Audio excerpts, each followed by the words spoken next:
Exclusive book excerpt.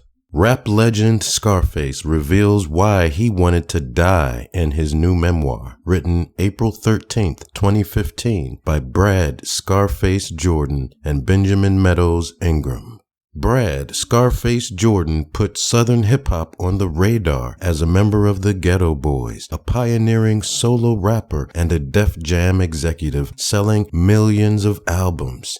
But in his brutally honest memoir, Diary of a Madman, out April 21st on Day Street and HarperCollins, written with Benjamin Meadows Ingram, the 44-year-old digs into his dark side, shootouts, drugs, mental wards, and repeated attempts on his own life. Read on for an exclusive excerpt from the rap star's memoir. Looking back, I think I just wanted the attention. I see that now. But back then, I felt like attention was the last thing I wanted. I wouldn't have been able to tell you if it was any one specific thing that had pushed me to that point. I just know that I was mad and sad. I felt like no one wanted me. My daddy was dead and my mama didn't want me. I didn't really get along with my stepdad, and my grandma already had 9 kids of her own, so there wasn't really a place for me at her house either.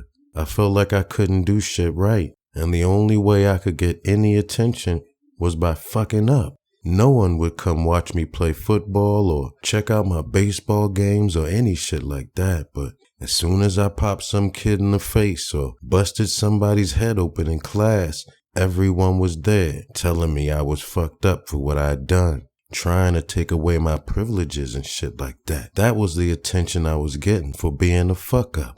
I was always being punished or outcast from the rest of the family because of some shit I had done. So every conversation at home was like, "Oh, you know they caught him with some weed, huh?"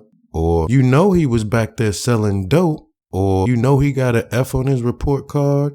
Or, "You know he hit that boy in the head with that baseball bat." There was always some kind of fucked up shit going on with me. And by the time I was 13, I was over it. I felt like everyone, my teachers, my classmates, the other parents in the neighborhood, my own family, was mad at me and on some fuck you shit. So to me, it was like, fuck you too then. You don't have to tell me twice. I would spend a lot of time alone. I'd go in my room at my mom's house and not come out for weeks, just trying to find me. And I didn't always like what I found.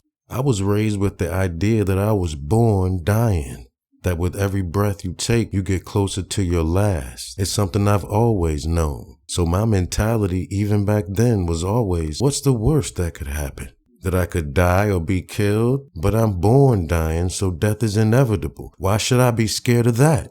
Being alone just gave me something to really think about. And with shit going so wrong for me then, and with me constantly feeling like everything was fucked in, I couldn't do anything right. The conclusion I came to was that I might as well just get it over with. Fuck it. I don't remember too much about that particular day, but I know I was ready for it to be done. I was ready to get up out this bitch. So I went in my mother's medicine cabinet and took all of her blood pressure medication. I woke up on the bathroom floor with the ambulance parked outside and the paramedics trying to get me up and out the door. They took me to the hospital and gave me this stuff, Ipecac, to clean out my stomach. I spent the whole next day puking my guts out. It was disgusting. I thought the shit was going to kill me. I was like, damn, you brought me all the way here to do me in like this? You could have just left me on the floor and saved everyone a hell of a lot of trouble. But of course, the Ipecac didn't kill me. It probably saved my life. Once they knew my stomach was clear of all the pills and I wasn't going to die, they let me go. But then, the next day, my mama brought me back. I thought we were going for a follow-up or checkup or some shit, but then she just left me there, dropped me off on the mental health floor of the Houston International Hospital, and that became my life. See, it wasn't like that was the first time I'd tried to kill myself. I'd been trying to take my own life for years. You name it, I'd tried it. Slitting my wrists with a box cutter and bleeding out all over the bathroom floor. Putting loaded guns to my head, all of that shit. If you asked me then, I'd have told you straight up. I was ready to go, but I never did it. I never cut myself deep enough or far enough away from my family to be left alone to die. I never pulled the trigger. I never went all the way. That's why I say that I think I really just wanted the attention. If you really want to go, dying is the easy part. It's the living that's hard. That shit takes a lifetime, and it will test you every step of the way.